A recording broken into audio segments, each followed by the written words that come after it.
Hi there guys, today I bring to you this Wi-Fi pen, the Mi Wi-Fi repeater 2 that I bought from GearBest. This is a repeater from Xiaomi manufacturer, as you can see here. Okay, so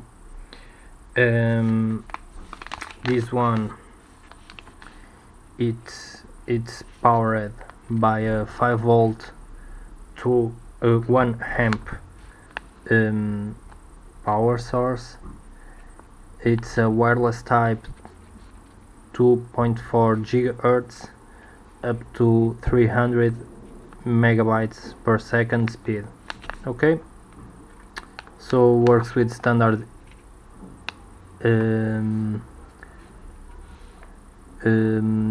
wireless connection, and it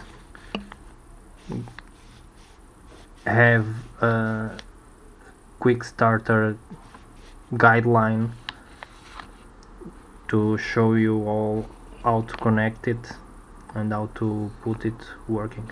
Okay, I think that is a fantastic product with a fantastic design. I already tested it or one like this in the past, and they work just fine. I think that have a wonderful touch and a wonderful finishment. Connects with a USB. Okay, so you can adapt the power source to your country. Okay, if you have any questions, please post it, comment below, and I will try to solve it. Okay, cheers people, till next video.